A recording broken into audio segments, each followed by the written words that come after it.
When my daughter Emma was born, I knew I'd be raising her alone. Her father, Mark, made that decision for both of us the day he chose anger over love, control over family.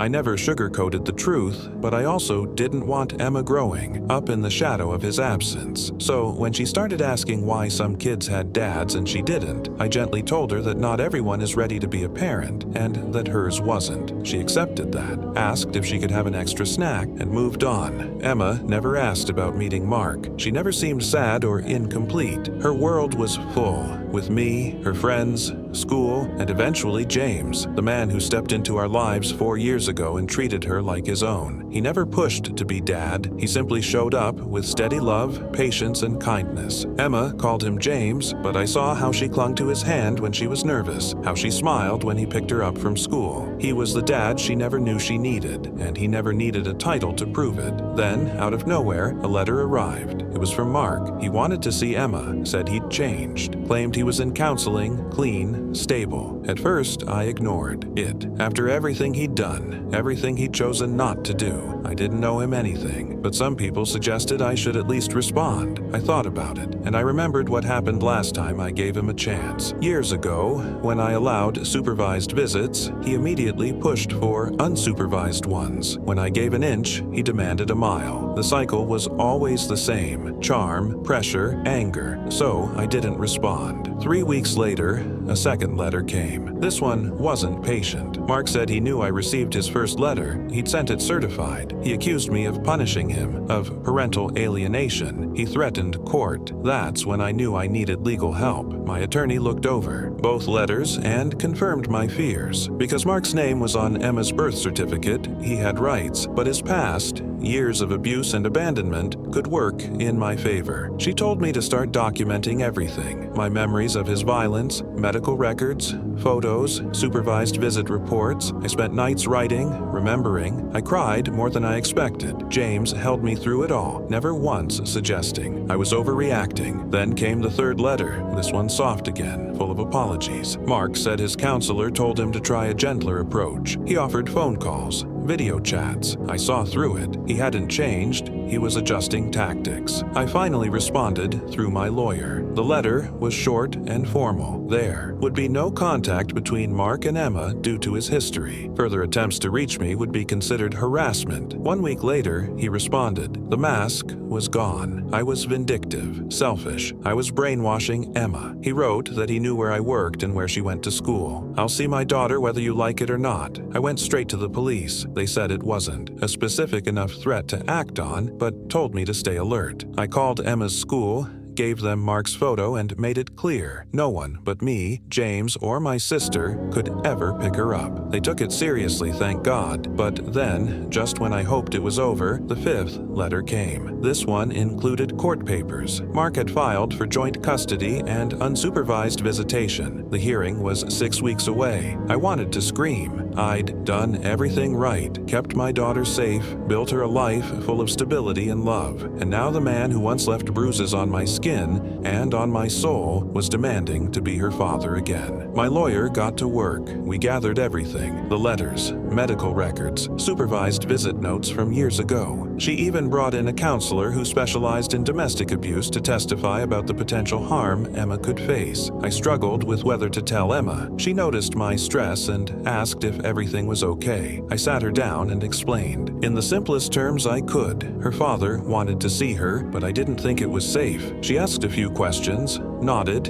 and went back to her coloring, but I saw the worry in her eyes. The day of the hearing, Mark arrived with a lawyer and a folder full of glowing character references from his church. He cried, said he'd found God, completed anger management, and had been sober for 3 years. My lawyer didn't flinch. She presented the truth: the photos, the medical records, the counselor's testimony, and the written threats. The judge listened carefully. She acknowledged Mark's progress, but made it clear that Emma's safety was the top priority. She ruled that Mark would be granted supervised visitation only, 2 hours every other Saturday at a court-approved facility. Supervised by a social worker, he would cover all associated costs. The arrangement would be reviewed in 6 months. Wanted to be grateful. I knew it could have been worse, but I still felt like I'd lost. I was being forced to send my daughter into the arms of a man who once terrified me, and now terrified her. The first visit went okay. Emma was quiet, confused, polite. She didn't cry. Mark brought coloring books. When I picked her up, she asked, "Why did that man say he was my daddy? Isn't James my daddy?" The second visit broke me. Emma clung to me at drop-off, crying, begging not to go. I had to carry her inside. During the visit, she barely spoke. Mark raised his voice. When she avoided him, she cried harder. By the fourth visit, Emma had nightmares and started wetting the bed. Every Friday night, her anxiety spiked. "Why do I have to see the man who scares me?" she asked. I had no answer. Mark accused me of poisoning her against him, said I was coaching her. The social worker disagreed. Emma's behavior, she said, was entirely normal for a child meeting a biological parent she didn't know. Then came the sixth visit, the visit that changed everything. Emma didn't want to hug him goodbye. Mark grabbed her arm, pulled her close, and said, "Daddies deserve hugs from their little girls." Emma screamed, tried to pull away. Mark held on tighter. The social worker had to physically intervene.